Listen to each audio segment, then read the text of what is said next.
Wow, just like that, back with another Portable Clint. Guys, my next guest has been a friend of mine for a very long time, always lives a very interesting life. I've always dug him. Ladies and gentlemen, Leland Douglas Zaitz. Look at you, look at you. Oh, Clint. Look at you, Leland. Nice to be here. Look at that, man. Thank you for sending the car over. Well, hey, dude, I said, Leland, I'm sending a car. I know better. That was a treat. Leland, let's talk about you for a little bit. Sure. When and why did you move out to Los Angeles, California? And when and why? Well, I grew up in Oregon, a small town in Oregon, and in the middle of my junior year in high school, my dad got a new job down here. He's a newspaper man. He decided he'd found a more lucrative job working in public relations for a big bank, so he decided to move to California. I wanted to be a filmmaker even then, so I was excited about it. So okay, well, hold on then, Leland. When did you want to become a filmmaker? Like, what's the thing that, the thing that made you start thinking about wanting to be a filmmaker? Well, when I was a kid, when I was small, I wanted to be a comedian, maybe. Okay. Or a cartoonist. You'd be perfect for both of those still, but go ahead. I remember my dad told me, well, if you want to be a comedian, you need to learn to dance. Because back then, comedians like Bob Hope and Jerry Lewis and Danny Kaye, they all dance. And that sort of threw me off the idea that I don't want to learn to dance. I just want to be a funny guy. It was before the era of people like George Carlin and before those dancers came along. Yeah, exactly. So, but then in 1968, I was 12 years old, and my dad took me and my brothers to see a movie called 2001: A Space Odyssey. Wow, I just saw that again, and I'm just blown away by it. Pretty good. Ahead. Yeah. I didn't watch it at the right time the first time. Now I get it. Well, I didn't either, but we went to see it, and based on the poster, we thought it was going to be like a buck rod. We thought it was going to be like Star Wars before there was a Star Wars. And we went to see it, and we couldn't understand what the hell it was about. My dad, most of all. And I remember driving home from the car, and all of us, me and my brothers and my dad, going, "What the hell was that all about?" Heavy breathing, and with that big black stick. Yeah. But I couldn't get it out of my head, and I begged my dad to let me go see it again. He said, "I'm not going to spend $250 on that piece of crap." And so I couldn't go see it again. In lieu of seeing the movie again, I read everything I could find about it, like in the library and magazines and periodicals and stuff. And because because it was a Stanley Kubrick movie, you guys didn't have the internet back then? No. Okay, go ahead. We didn't have computers. we had just gotten the airplane. Yeah. No, that's the internet was invented for me because long before there was an internet, I spent all my time in libraries and bookstores just following my curiosity. So that they actually came up with the thing where you could sit at home and find out anything you wanted. I felt like it was made just for me. But anyway, because every article about the movie was also an article about Stanley Kubrick, as it wouldn't be for a lot of movies because he was a big deal, it occurred to me that there was such a thing as the author of a film, the man behind a movie. And I decided that's what I wanted to be. And I was 12 years old. I never wanted to be anything else after that. So when we moved to LA, I was excited about it. After I graduated from high school, LA was too big of a pond for me, so I fled back to Oregon to go to college. Who did you stay with out there? I mean, I had a brother who was a year older than me. David? No, he's younger. I have an older brother who stayed in Oregon when we moved. The one on the farm? Yeah, he has a ranch now. Yeah, ranch. But he was doing good in school. He was the class president. He was the editor of the school paper. My parents didn't want to yank him out of school halfway through his final year of high school. So he went and stayed with his journalism instructor while we moved to California. And he was telling me all these great stories about how he was drinking every night and partying it up and living the life. And he was 18 years old. So as soon as I graduated, I couldn't wait to move back up there. Yeah, that sounds fun. Yeah, so we had a blast. And I took a half-hearted stab at college, and after about 2 weeks, I decided college wasn't for me. It's not made for people like us, Leland. No. I learned that I hadn't paid my tuition. You could pay like up to 2 months after you started. And just in case you didn't like it? I guess. Okay. And when I learned that, I thought, I can get out and I'll have this tuition money. So I did that, and I decided. I read a book about film directing at the time, called The Film Director by Richard L. Baer, and there was a line in the book, toward the end of the book, it talks about how to become a film director. It says, well, you go to college, then you go to film school, and then you try to get any kind of job you can on a film set, then work your way up. Or you can write a script and make a deal for yourself, And I thought, the latter sounds... I thought, yeah, go to college, write a script. So I wrote a script when I was 17. Okay. And I wrote one when I was 18, and I wrote one when I was 19. My high school sweetheart moved to Oregon, went to college, and lived with me. And she after a year or so, she said, we got to go back to LA because she wanted to be an actress. She said, I want to be an actress, you want to be a director, we got to go back to LA. So we moved back to LA, moved in with her parents. They hated me. That's fun. Yeah. It was a blast. Yeah. And we decided we would try to get jobs in the industry, any kind of jobs we could. So we went around all the TV stations and the movie studios and the radio stations. She quickly. What year was this, Leland? 1976, probably. Okay. A long time ago. I wish I would have been out here at that time. It was wonderful. Yeah, I bet. LA in the 80s was great because there was about half as many people, literally half as many people in the city. So half the traffic, half the crowds. It was That's what I've been wanting for the last 30 years, Leland. Okay, go ahead. Yeah. Well, we'll get to the 80s in a minute. But she quickly got a job as a page at CBS, Television City, which is right over here. I love that building. Yeah, it's beautiful. Yeah. Mid-century modern. She got a job as a page on the Dinah Shore show. And Wow. And I couldn't find any work in the business. And one day our dad came to me and said, Christine's mother and I think that you should get any kind of job. You know, not you. You've been trying to get a job in show business. It's not working out. So, you know, you should get a. What are your parents telling you at this time? If those are people who are telling you, what are your parents actually telling They you? were pretty hands off about it. They believed in, I don't know if they believed in me, but they believed in letting me do what I wanted to do. They didn't give me a lot of grief for dropping out of college because neither of my parents went to college. I have 3 brothers and a sister, and none of them have graduated from college. So it's not a big part of our culture. It was expected of me, but not demanded. Okay. So he said, you should get any kind of job. So I went out that day and put in a couple of applications, got a job at a gas station that very day. I came Do you know home. what gas station it was? It was called it was connected to a department store down in Torrance called the Treasury okay, Department I won't Store. know. Okay, go ahead. Yes, I know it. No. So I came home and I said I got a job. The very next day, coming home, my first day from work, her father said, well, Christine's mother and I think that now that you have a job, you should maybe look for a place, you know, of your own. So I walked into my bedroom, packed all my stuff, and walked out. And he said, I didn't mean right to. I said, nah, bye. I'm No, going. yeah, enough of that. I'm going. So I spent a year or so working at the gas station. I would. Is this the one your brother took a picture of you? Yeah, you've seen a picture. Yeah, of I've seen that. Yeah, go ahead. Sorry. I would bring my portable typewriter to work and sit in the gas station office and type scripts until ding ding, you know, a car would come. Yeah. And I'd be all pissed off. I'd have to stop and go out and pump gas and come back and type scripts. Sounds like me interrupting you. Go ahead.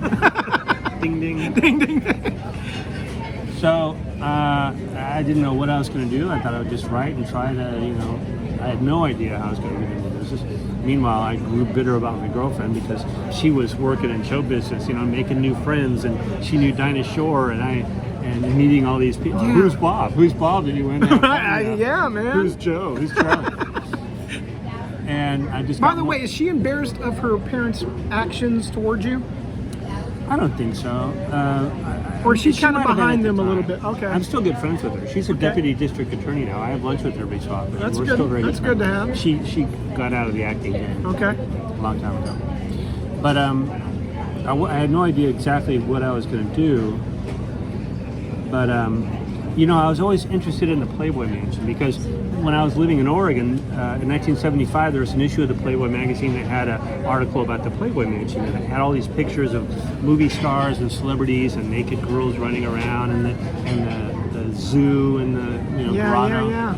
And I was just captivated by it, as anyone would. Sure. Would be.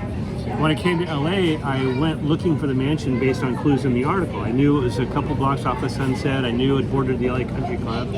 So I was living in Torrance. I drove up to Holmby Hills and drove around looking for the mansion. You still do stuff like this, though. Yeah. That's why I love you, Leland. You're always exploring something. Okay, go ahead. Exploring and following my curiosity.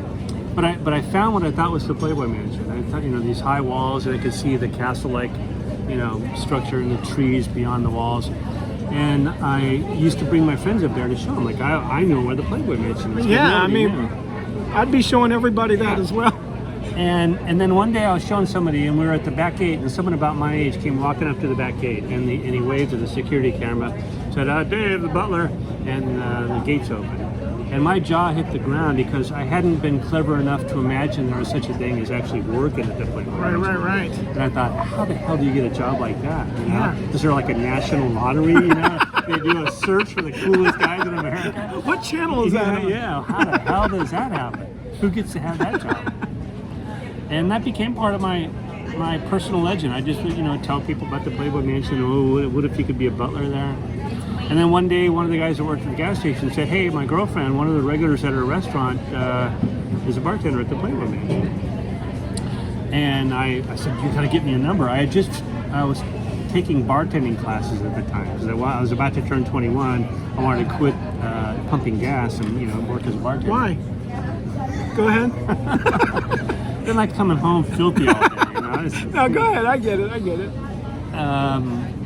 So I was just about to finish work. I just finished my classes as a bartender, and so I got a number of the house manager of the Playboy Mansion. I called and said, "Hey, I'm a bartender. I got tons of experience and stuff." And they said, "Well, we'll call you." They called me up for an interview, and I drove up to Holmby Hills, and walked in the back gate. The gate's open. I walked up the driveway. I can still remember the smell of the place and the feel. It's like walking into heaven. There weren't celebrities everywhere. There weren't naked girls. There was maintenance guys, Right. trimming bushes. But I went into the house office in the back of the house and met the guy, and he said, "Well, when we have big parties, we hire extra help, so we'll keep you on file." Within a week or so, he called me and said, "We have a big party, and can you come up Saturday afternoon to bartend?" And I did that. I went and got a white shirt and a black vest and came up, and I bartended for an afternoon on some fundraiser thing out in the backyard. It wasn't glamorous, but it was for Jerry Brown, who was running for governor. Okay, yeah. The first time. How long ago it was. Maybe. It might have been a re-election. I don't remember. Yeah, the first time it was Yeah. back in the 70s. But at the end of it, they said, "Would you want to work again?" I said, "Sure." And within short order... Hang on, Leland. Let me wait for this thing to go by here. This is one of the loudest things on camera. Okay, go ahead. In short order, they put me on part-time on Friday and Saturday night. So all week I'd pump gas, and then Friday night I'd take a shower, get dressed, drive up to Holmby Hills, work all night, the night shift. And you'd be excited about going to this job, right?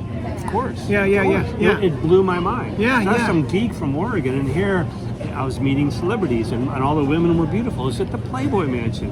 And Leland, you're the type of guy who actually read the articles in the magazine as well, right? Okay, go ahead. Yeah. And I thought I might want to write for them one day. Yeah. Anyway, so within a couple of weeks of that, they asked if I wanted to work full time because they had a shift opening on the night shift, which was 10 o'clock at night till 6:30 in the morning, and it was hard to fill. I said, "Yeah, absolutely." So I quit the gas station and I started working full time at the Playboy Mansion, which was awesome because 10 o'clock to 6 in the morning was when half-fittest guests were at their most unguarded and frolicsome. That's when all the action was happening. And I spent the next 5 years working at the Playboy Mansion. Sort of put my career on hold because I was having so much fun doing that. It didn't really occur to me that I should be working toward my goal. I was meeting screenwriters and directors. I met Robert Towne, who's one of the great, at the time, legendary as the best screenwriter. Hang on, there it is. Okay, thank you. In Hollywood. Wait, when you met Robert Towne, did you talk to him about any writing, or did you just talk to him? A little bit. I was too shy to. Could you have talked to him, or did they tell you, please don't talk to the guests? Did they ever tell you anything like that at the beginning? Yeah, that's two different stories. Okay. Yeah, we weren't supposed to fraternize with the guests, but of course that's all we did. I did cocaine with Chevy Chase, I smoked joints with James Caan, I just got drunk with John Belushi. I got to know all those people. Dang. And playmates. The only girls I knew for 5 years were playmates and buddies. So I just you just assume all women are beautiful, and they were nice. So it was a good time. It sounds like a good time. And then I eventually got fired because I got tired of being a servant because I'd be hanging out with all the guests, like we'd be hanging out in the dining room shooting the shit, and I'd be smoking a joint with the guests, whatever, and then someone wanted a drink and I was the one that had to get up and go be a servant. And it kept reminding me, it made it very clear that there was this line between them and me. Yes. I was still a servant, I was still making whatever pittance I was making, and they were the glamorous people that had careers and stuff, and that divide became more and more pronounced in my mind, and I really resented it. So I got real sloppy in my work, and I eventually got caught with one of the girls who got fired. And my next job was in the jungle. What's the room that had carpeted that like we smacked? called it the Dodge van room. Okay. Because it felt like a Dodge van. I went there once. It's a padded floor Yes. and dark lights and Yes, stuff. yes. That's where I got caught. Really? Yeah. Okay. That's funny. I could tell Playboy Mansion stories all afternoon, but that's not really. Wait, before you move on, can you tell me your worst story and your best and your worst story or something? I already like what you said about Chevy Chase, John Belushi. I like stuff like that. Is there anything else? What's the best time you had there? Well, it was I mean, besides getting it was always caught, a that good sounds time. like. I mean, it was it always sounds. a good time. Yeah. We had a lot of fun. Oh, I don't know if I should mention. I'll mention it. One night, back then, everyone was doing cocaine. Right? It was before cocaine was a bad thing, and it was before AIDS, so everybody was sleeping with everybody. Everyone was doing the cocaine. It was a disco era. It was wild. It was just wild. And Robin Williams was at the house one night. He wasn't a regular, but he was up there. And my friend, my buddy Butler, had a half a gram of blow on him. So we knew Robin liked coke. So we said, "Hey, Robin, you want to do a line?" So we went into the library. Did he do his elephant noise when he heard that?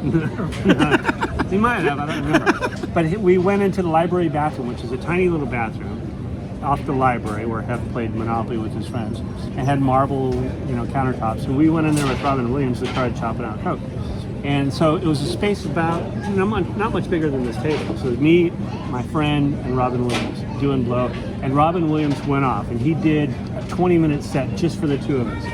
Just went crazy, doing the typical Robin thing. And we're trying to keep from laughing because we're hiding from everybody. Yeah. And we're watching all the coke disappear.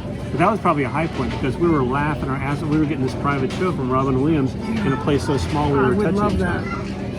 other. One of the worst things is when I got raped, kind of. But I don't want to get. Okay, yeah, man. There was the wife of a celebrity who wanted to be with me. Wow. And I said, Was this Get Smart's wife? no. Okay, go ahead. It was a big name. But he was a drunk. He was a fall down drunk. And he would come up to the house and raid the bar and just get passed out drunk. And she was lonely, and she hit on me a lot. And finally she said, she asked me to come out to the bathhouse. She said, "Leland, bring me something to the bathhouse." I said, "What?" She said, "Anything." Okay. So I went out to the bathhouse, and she was in a robe, and she basically threw herself out and begged me to, know her biblically. Okay. And I said, "No, I can't. I'm going to get fired. If he finds out, I'll get fired. I don't want to lose my job. Plus, I didn't really want to." And she said, "If you don't, I'll tell him you did." Wow, this is So like what- out of the Bible. So what can I do?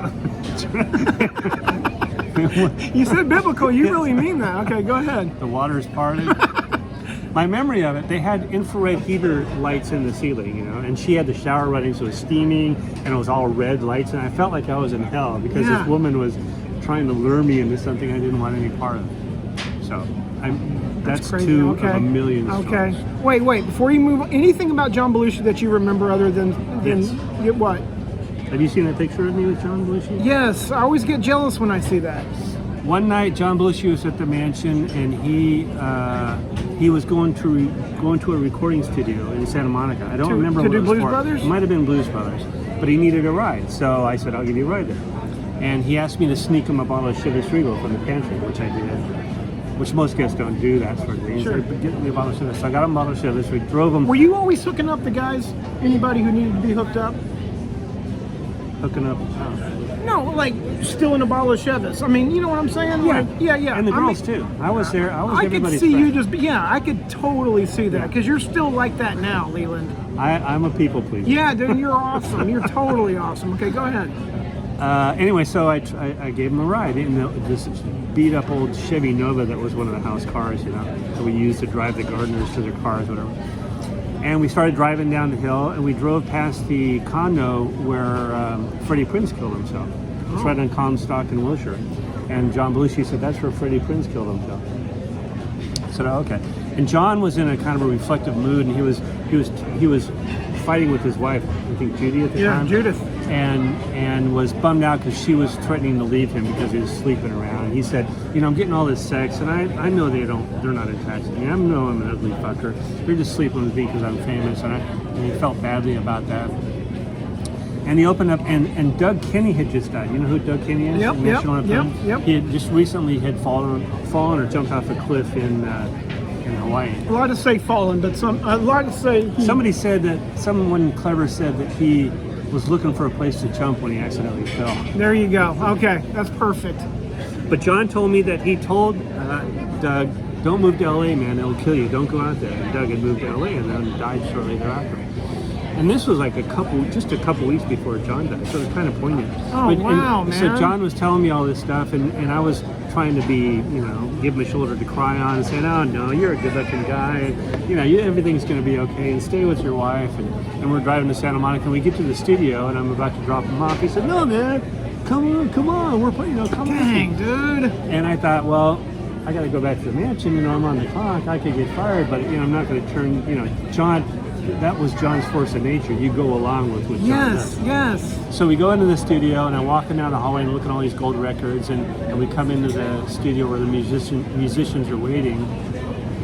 And I was wondering how much fun this is going to be to make up for my getting fired, because I'm probably going to be here all night.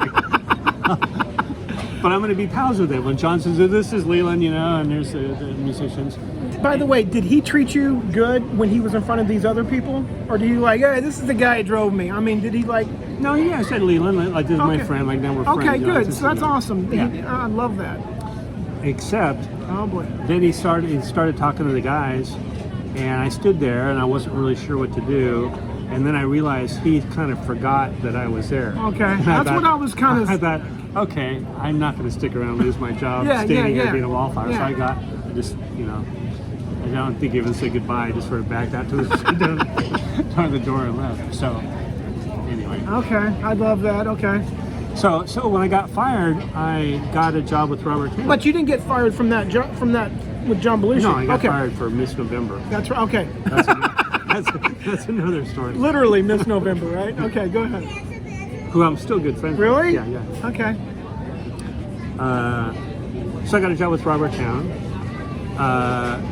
Which was a dream job for me. I don't think I deserve any more luck in the world, because I got the job at the Playboy Image, which was a dream come true. And then if I could have worked for anyone in the world, it would have been Stanley Kubrick or Robert Town, or maybe Paul McCartney. I got a job working for Robert Town. I know Jocelyn Town, his niece. Okay. She's married to Simon Helberg. But anyway, okay. Yeah. Anyway, go ahead. He wasn't working at the time. He was sort of between things and not doing so well. So I didn't. It's a long story. There's elements of this that I don't really want to go into, but I didn't make the most of the relationship. I didn't. I was shy about talking to him about work, and for other reasons, I just felt uncomfortable around him. I eventually, he was running low on money, and he had to hire a therapist for his daughter, and blah blah blah, and so I got paced out of there. So that what could have been a great opportunity didn't turn out to be such a great opportunity, except.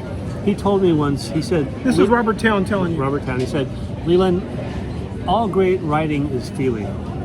And I walked away from there going, what the hell does that mean? And over the years, I tried to parse it many different ways. What did he mean by it? But I eventually got it, and now that's what I tell everybody who I'm helping write. So you got to get feeling in there. You got to either convey feeling, get the audience to feel something, write about a feeling. It's about, we remember feelings that we have more than we remember ideas. Yeah. So I always think, even when I'm writing a horror film or something, I'm thinking feeling, emotion, get the audience to feel a particular way. Okay, awesome. Yeah. So that didn't lead anywhere, and and I got a series of stupid jobs, doing phone sales and dumb crap like that, writing the whole time. I would get jobs that required no mental, like doing phone sales. So I could get home and write, and I was just always writing. And then around when MTV came out, sometime in the late 80s, when MTV first came out, there was this new kind of art form, the music video, or at least it was really exploding. Yeah. And I thought, well, this is kind of a ground floor to get in on, because there's all these companies springing out there doing music videos, and they're like new companies, like film school graduates and people that are starting their own companies. So I found a list of companies that were making music videos, and I sent bullshit resumes to them all. And a couple of them called me in for an interview for PA. And I worked for one company. It was called Modern Productions. My first job as a PA. Have you ever worked as a PA? No. Okay, don't do it. you're the first one there in the morning. Like you got to go get the truck and then show up at the stage, or go get the truck and then show up at the prop house or whatever. So you start at 6 o'clock. You're the first one there. You build whatever, you do whatever, and then it was a music video for a band called YNT, Yesterday and Today. Yeah, man. Hard rock band. And it was on a stage somewhere out in the valley, and they had it was Summer. They did a song called Summer. They only know one song, but go ahead. I only know one song too because I had to listen to it for 80,000 times. But they had it was it was on a they put their stage act up, so they had the lights and the smoke and everything, and they had smoke all day long in the sound station. Back then, smoke was made with burning oil. Okay. Nowadays they got all these healthy alternatives, but they would heat mineral oil and that created the smoke. So you're in the soundstage, and you know what it's like being in the soundstage all day. It's like a submarine. You're divested from the world. Yeah. I love it. You don't know what's going on there, and you're in this dark space. Well, you love it until about hour 30. Sure, I bet, yes. Or hour 20, after hearing the same 5-second section of a song over and over and over. Okay, yeah. This oily smoke getting in your, making you cough. It was horrible, and we went all day into the night, and finally knocked off at 6 o'clock in the morning.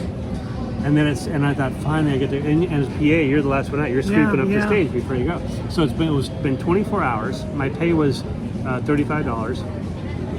And they said, okay, Leland, run the film to the lab. So I had to run it out to Burbank. Man. So if it was 24 hours, it took me another hour to drive the film out to... For $35? For $35. Okay. So that was my first day. Okay. But I thought, I'm in show business, It's just like the guy sweeping up the crap at the elephant crap at the zoo. Why don't you quit? What, you give up show business?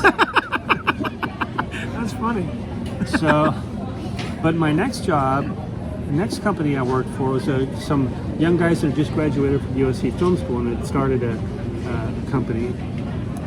They had some connections, and they actually had an office on Universal Lot. They somehow scanned a trailer office on Universal, and I went to meet with them. I was on the back lot, and it was so cool. And they hired me to do a video, and it was $50 an hour, so immediately I was making more. Yeah.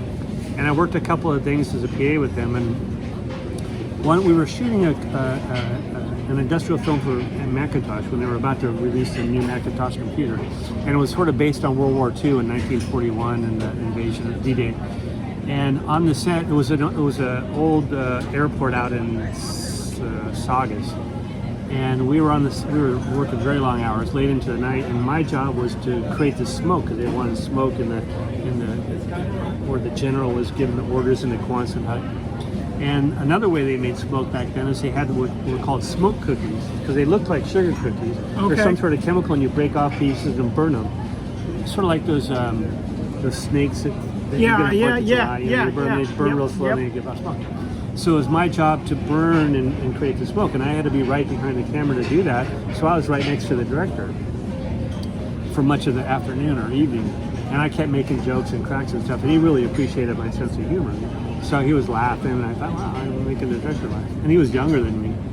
And a couple days later, I called asking for my paycheck.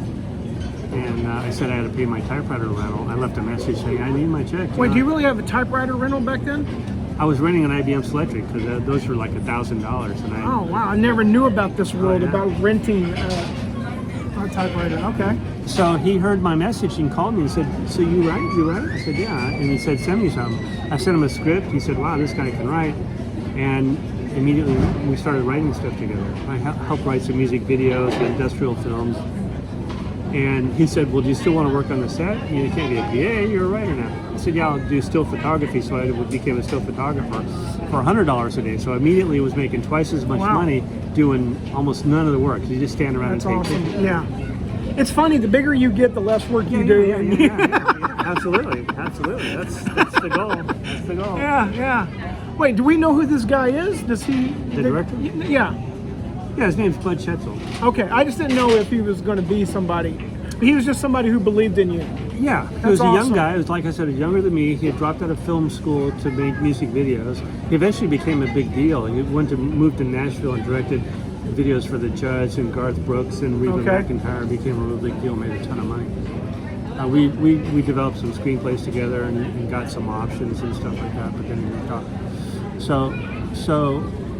So I worked with them for a while, and then they moved to Nashville and left me high and dry again. And I ended up handing out movie passes for the test screenings that's where we met. Research Group, yeah. The company back then, the monolithic company that did all the research screenings for all the studios. Still one of the best things I've ever done out here. Well, not the best thing, but I learned so much about the entertainment business by watching this aspect of it. Seeing parts of movies that no one else will ever see. Right. I love that. And also seeing movies as a product, because you see how they're interested in marketing them, and they're doing the test screenings not to make the best movie, but to make the movie the most popular movie that's going to make the most money. Yeah, it was an interesting job, and a lot of good people came out of there, because there was a lot of actors and people that needed to be free to audition, because you had completely free hours. You set your own hours. It could be an absolutely miserable job. Yes. Standing out in front of a theater in Fallbrook at 10 o'clock at night. You guys want to see a sneak preview of a new movie Tuesday night? Pauly Shore's new movie? You have anything to do with the entertainment business, media, newspaper advertising? And I grew to hate it, as you do. But I had tricks to get myself through those lonely nights. But I would, because most people turn you down. 95% of people say no. So I would say, would you like free pass to see a movie Tuesday night? They say no. I go, it's in color. And so they at least get a little. So they at least laugh when they're saying no. Right. Or I would say, I'll drive. And they go, ha. So at least I go home getting a bunch of laughs and not just pure rejection. But while I was doing that, I got a call from Playboy, the company that I had done the music videos for. They had directed a little video for Playboy. Playboy was making these home videos like secrets of Oriental massage and erotic massage and how to make love to the same person forever and how, And they had done an erotic exercise video, but they didn't have the VO, so they were given. They didn't have the VO. Yeah, the voiceover. Okay. So producer of Playboy called me and got my name from this director that I'd worked with as a writer and said, "Can you write this VO?" Which I did, and then I did another one. I did several of them. I wrote Dr. Smith's 10 Secrets for Greater Sexual Pleasure. Okay. How to use sexual fantasy to spice up your marriage. Okay. Blah blah blah. How to become and this was before the internet, so I'd go to the bookstore, sit on the floor with a stack of books on, how to improve your sex life, writing down notes. So I did that for some time. It wasn't really enjoyable, but it was fairly easy work, and it's kind of fun hanging out on the set too. Yeah, man. It's production. Sure. Any production is kind of sexy, Yeah, because you're there's free absolutely food. right. Yep. And you're in this singular world, especially if you're on location, because you're inside the tape, Yes. There's people, what are you shooting? But you're over there and you can, it's undeniably glamorous no matter what you're doing. You're absolutely right, Leland. Even if you're shooting a student film. Yeah. It's just another funny thing about that is that there's always going to be food. If it's two guys from college that are going to go shoot some video on the beach, there's going to be a package of Oreos. There's going to be some craft services. Even if before the camera, there's going to be snacks. Absolutely. The industry runs on food. Anyway, Playboy eventually started making movies. These low budget, straight to video, Cinemax kind of things. And Skinemax, yeah. But they were SAG actors, and it was nudity and simulated sex, but it wasn't pornography. And I said, well, I want to write those. And the producer that was using me to write these how-to tapes was jealous of me, didn't want me to go over to the movie division. So I kept asking him, can you get me in there? And he kept, those aren't that interesting. And I found out later that he was just trying to keep me out of it. So I went over his head. Wow. I wrote a script for them on spec, but it was kind of a romantic comedy. They said, no, comedy doesn't really work in this genre. Because they were making movies. Comedy doesn't work with soft porn? Is that what they're saying? Soft porn, yeah. Because is that true? No, it is absolutely not true. They were making movies like Who's Killing the Strippers, Who's Killing the Prostitutes. And I was resolute about combining violence and sex. I thought, I don't want to write stuff where someone's killing, and people get naked and then they get killed. And I wrote this romantic comedy sort of thing, and they passed on it, and then some director or somebody read it and liked it, and they made it. It came out very well, and they said, you want to write more? So I started writing more, and I became their #1 writer. I wrote a lot of comedies for them, which became their favorite genre, because we got some good actors. We wrote thrillers and, mysteries and dramas. And I did that for several years. I was supervising screenings in editor-in-chief at the same time, just as a kind of a, pick up some extra. That was a hard job to give up because they gave us so much freedom. Yeah. You work a couple nights a week. Yeah. And you're around, you're in the business, and it's pretty easy work. This was when it was still owned by one person and not a conglomerate, so we had a lot of freedom. Yeah, it was almost like a mom and pop business. Yeah. There wasn't a lot of corporate structure to it.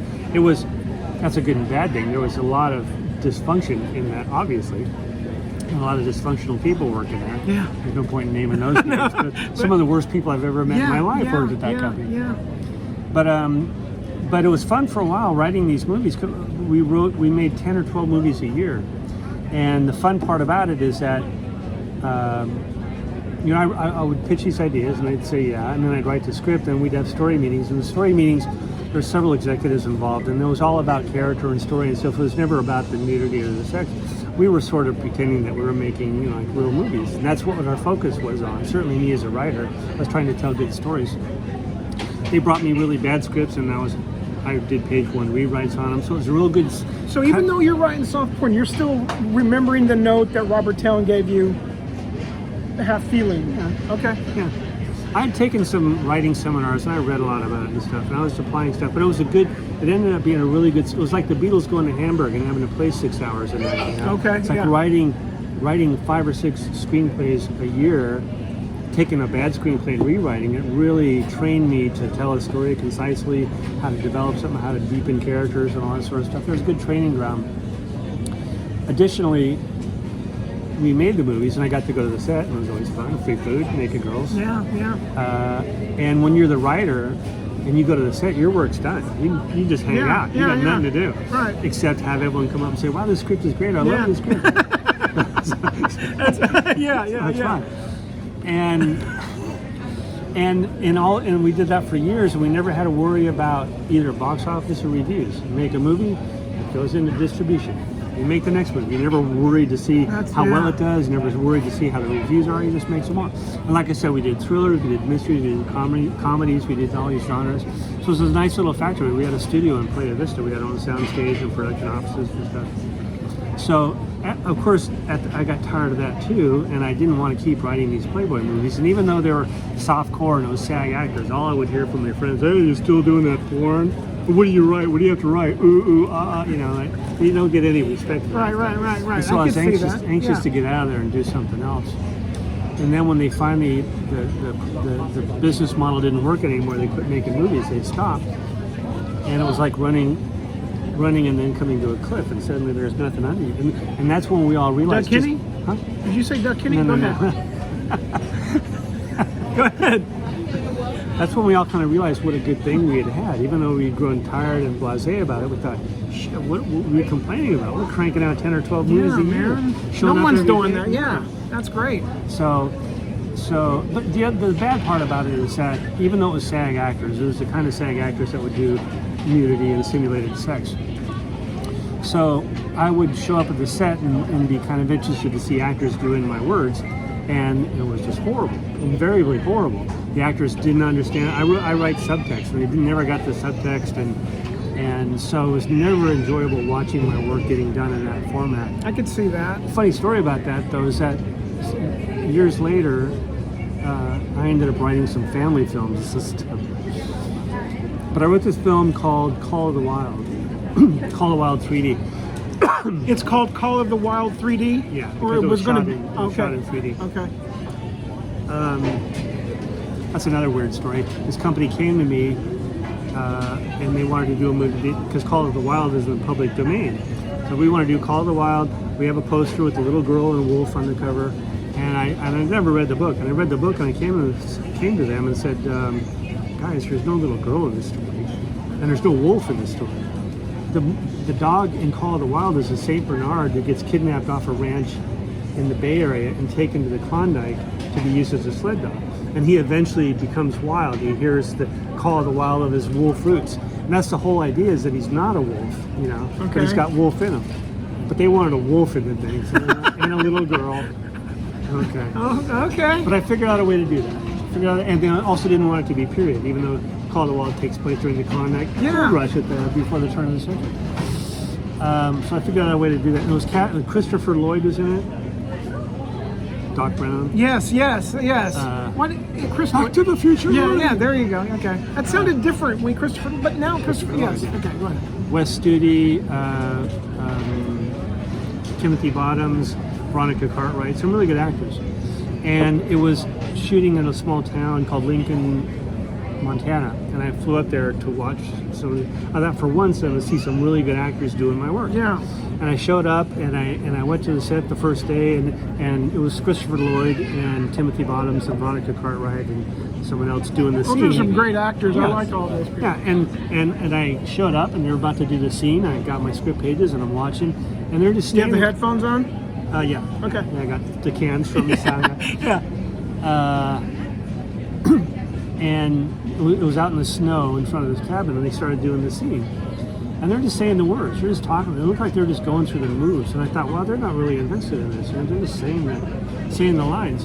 And I was kind of bummed. And that night, the director was showing me the tape, the rushes of the scene. And I was sitting there watching it, and I had this epiphany like, well, of course they're not. I'm used to Playboy actors like, I hate you, instead of saying I hate you. Right. Oh, I see. You know, Yes. they didn't have to sell. They Yes. understood the camera. They understood just being the person Right. and saying it, not acting. Right. And it was awesome. I thought because when you're watching it for the first time, it looks like yes, just yes. people being people. But that was the art of it. You know, they're just Yeah. natural. So that was very cool to see. Anyway, so I did a bunch of family films. How many scripts have you written, Leland? How many screenplays? Yeah. Probably at least 75, 80. How many do you think got made out of 80? Including the Playboy ones, something north of 30, 32, 33, something like that. Okay. So, okay. I didn't mean to cut you off. Sorry. We got about 10 minutes. We got to start winding down. I started winding down a while back. I know, but you're doing good.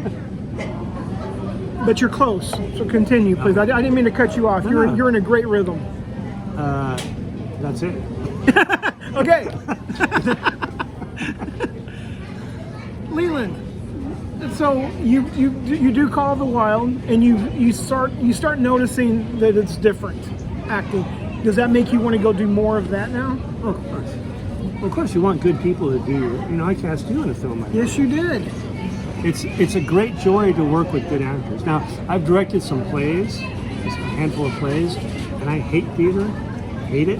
Especially in LA, there's all these black. Have you ever done any theater? No. There's all these black box theaters here, you know. Actors get to.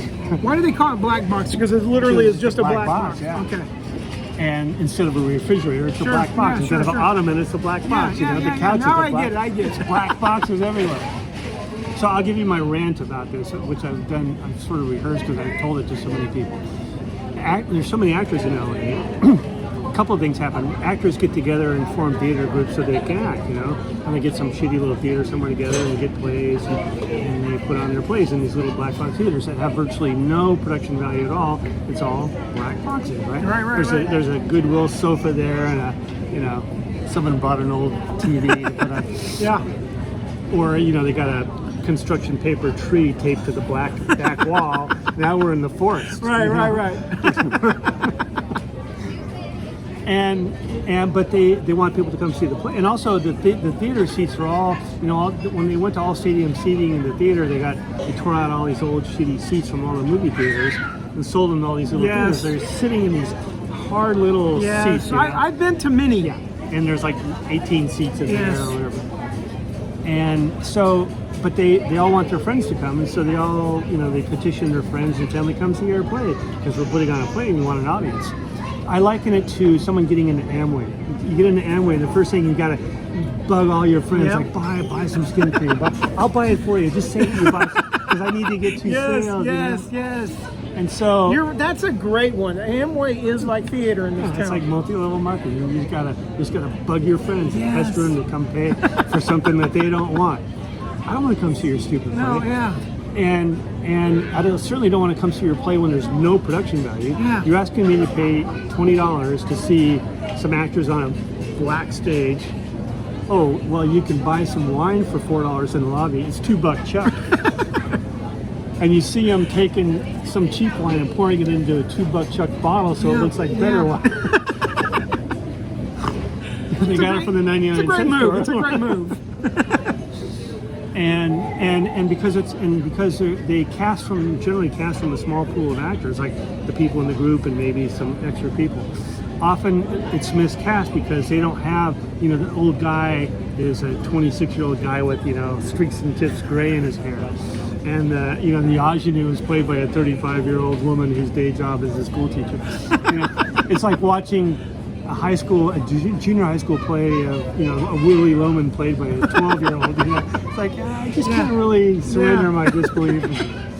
So there's that too. So there's all of that. So I don't enjoy going to see this play, but I love working it. I love directing it because the actors are generally really committed. And the fun thing about working in plays rather than like doing short films is you rehearse. You rehearse for weeks. And it's fun, especially if you That is fun. It's fun if you get good actors. And the other thing about it is with this film, if a line isn't working, you change it or you lose it or you shoot something.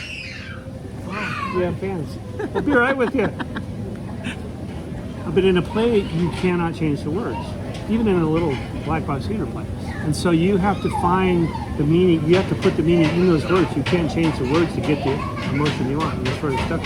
And that exercises a different kind of creative muscle. Like if the line is "Get me a cup of coffee," but you really want the actor to be saying "I love you," you got to figure out how to say "I love you" by saying "Get me a cup of coffee." So I really like that. I really enjoy exploring and discovering that sort of stuff with good actors. So I love working in theater, and then I never show up to watch it. You don't? Because I do it one time, and then okay, they got it. I don't want to sit here in this little seat. Leland, what is your passion right now? What do you want in this town? What do you want from this town? I'm hoping to stop drinking. Okay, besides that, what do you want from this town? Well, like anybody else, I'd like to make a major motion picture or TV show, As a writer, producer, director? I got into it because I wanted to be a director. And as I mentioned, I read that one way to become a director is to become a writer. So I started writing. I'd always written in school, stories and stuff. But I read everything I could about screenwriting. I wanted to get good at it. And I learned to really, and read screenplays, I learned to really appreciate the craft of screenwriting to the point where I thought, I'll be happy doing this. Which is how stupid I was, because nobody's happy just being a screenwriter. As soon as you see someone else interpreting your screenplay, you go, ah. Yeah. But I've made, by hook or by crook, I've managed to make my living as a writer for the past 30 years or so. I've directed a few things. I was just starting to direct the Playboy movies when they stopped. I directed this scripted series for Playboy a couple of years ago. Directed the short that you were in and a couple of other shorts. I've worked with Mike McGill. Yep. So I would love to direct. I'm currently working on a project with Rough House Pictures. Okay. Rough House is Danny McBride, David Gordon Green, and Jody Hill. Those guys. Those are great people to be. Eastbound and Down, Yeah, Righteous man. Gemstones, Yes. Vice Principals. Great group of guys. And you're really good friends with David Gordon Green. Yes. All right, go ahead. Name dropper. Go ahead. I met David Gordon Green at National Research Group. And he was passing out passes? He wasn't. He was working screenings. He had finished film school. He came to LA looking for a job in the business, and he got a job working screenings. At the screenings, we put together 300 or 400 people and put them in line, give them tickets, take their wages, and all that sort of stuff. Why didn't I meet him when I was doing He only did it a handful of times. But Okay. on his first night, or at least his first night with me, I put him at the front of the line. That job requires nothing. You just stand there. I loved it. And because he was new, and he's a young guy. And as I always did with the new people, I tried to bring him under my wing and make him feel welcome. So we started talking. And he, even though he was a young guy, he was super smart, and he was into Kubrick and into 70s movies like I was. So we had common ground there. So we talked all night about this stuff. And just kind of hit it off, just instantly hit it off. Just became, pals. And a couple weeks later, he said, I'm not coming into work anymore. I got financing for my movie, a little movie called George Washington. Tiny little art film, but it got all kinds of critical success, and he's off to the races. He's done Pineapple Express and Stronger with Jake Gyllenhaal, and on and on and on. Yeah. She's done well. But so I'm developing a TV pilot for them. Awesome, Leland. Yeah, so that's good. And they're great people to work for. And I go to the set. I fly out and visit the set of Halloween. He's doing Halloween and Halloween 2 and Halloween 3. Wait, he is right now? Yeah. Wait, he did do He Halloween did the 1. Halloween one last year. And now he's doing another one with Anthony Michael Hall, part 2. They're doing 3 of those? Yeah. Okay. Leland, worst days while you've been here, what was it?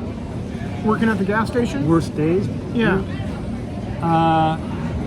I probably some of the nights handing out movie passes when I was in some distant place like Gardena or down in Long Beach or someplace, and I couldn't get out the passes, and I couldn't go home until I got out 50 passes. There was some movie nobody wanted to see, and it was cold, and I was standing out. I get in that. front of the I get theater, that. Wait, and I was so far away from my goals, I just felt miserable. there's nothing worse than feeling far away from your purpose. Yeah. I'm going to bring not up. seeing a course. Yes. I'm bringing something up really quick. I just want to stay on this for 20 seconds. You worked for somebody for 2 seconds. Girls Gone Wild, dude. Yes. Is that true? Yeah. What was that like? That was Well, like a big thing at one time, Girls It Gone was a Wild. big thing. It was a thing with videos of girls flashing their boobs. It was a huge thing because they had sold DVDs on TV late at night. What did you do for that? When Playboy stopped making movies, the executive in charge of production at Playboy left and went to work at Girls Gone Wild, making their infomercials. Those infomercials. Yes. So he brought me over to help write and produce those infomercials. And we came up with all sorts of ideas. And the movie, the company was just owned by this one guy, whose name I don't even want to say. Sure. And so there was no corporate culture, no corporate culture. It's just this guy who got lucky with this series of DVDs, had all this money, and so any ideas we had, it's like, okay, go do it. There was no budget. There was no, just let's go do it. For example, one of the infomercials we did was called Girls Gone Wild Ultimate Rush, and the idea was we're going to go search for what the ultimate rush is. It ends up being girls, but we tried big wave surfing, we tried skydiving, we tried. And it goes back to NASCAR. girls, huh? Yeah. Oddly, but so I said we'll try NASCAR. So we went out to Irwindale Raceway, rented a couple of NASCARs, had one wrapped in Girls Gone Wild branding as if they were a sponsor, and drove race cars around the track. And I sat up in the stands with the walkie-talkie talking to the drivers, saying, okay, number 32, smoke past 61, and then fall back, and then cross. It was like having the most awesome RC car toy set in the world. And then I had the idea that we would try big wave surfing in Hawaii, and we'd have helicopters land on the beach with Girls Gone Wild surfboards strapped to them like Apocalypse Now. So we got the surfboards made. We all flew to Hawaii. Mimi came with me. Rented a helicopter. We landed on the beach with these, and there wasn't a budget. No one was looking like, well, that's going to cost too much. So that was a good time. And then someone gave me the idea of starting a magazine, and he put me in charge of that. So I started and ran Girls Gone Wild magazine for a couple of years. So I became the sort of Hugh Hefner of Girls Gone Wild. I remember because you used to post a picture of each girl who came to visit you. Leland, So that was a kid. yeah, dude, you always, Leland, that's why I love you, dude. You're always up to something. You're always doing something neat, interesting. You and your whole family, man. I am seriously, y'all are fascinating to me. That's Thank why you. I had to have you. What's something I need to know about you before we shut it down? Besides all of that, what do I need to know about you? Oh gosh, that I wrote what might be the best screenplay ever written. Really? Congratulations on that. Are we going to see it? Are we going to? Maybe it's been optioned a few times. Okay. But it's like a $multi-100 million movie at least, and it's a big drama, and that people don't make anymore. If you don't have a superhero in your movie, people aren't going to make it. But I got the idea for it when I was in my 20s. I got the idea for this for a great movie. I wanted to write the greatest movie of all time. And I thought, I'm not smart enough to do that. Someday, maybe. And I worked on it and chipped away at it and thought about it for years and years and years. And about 6 or 7 years ago, I thought, I finally got to sit down and write this thing. It took a year and worked my ass off on it. When I got done with it, everyone who read it thought it was astonishing. Okay, where is it now? What are we waiting on for that? I optioned it to a producer. He was shopping it around town. I had some trouble with him, so I got the option back, and now I'm trying to decide my next move. Okay, Leland, keep moving forward with that, because I believe you when you say it's the best script ever written. Yeah, I don't say that lightly. I put a lot of work into it, and I know. I haven't had anyone read it who wasn't like really impressed with it. So, All right, Leland, thank you so much for your time. Anything? I didn't mean to cut you off. Did we get through everything? No. We haven't. We'll do chapter 2. We will do chapter 2. We just skimmed the surface. I know, of it. and I trust me. There's so much with you. That's the reason I was like, how do I do this? Because you are so much. There's so much to you. We really did just scratch it. We didn't talk about the Lifetime movies that I wrote. Seriously, Leland? My cartoons. Okay, we're gonna get to that. Yeah. Leland, do me one last favor. Yeah. You tell everybody bye out there. Out there. No, right here. Hey everyone, thanks for watching. This is Leland Zaitz, Clint Culp. See you at the movies.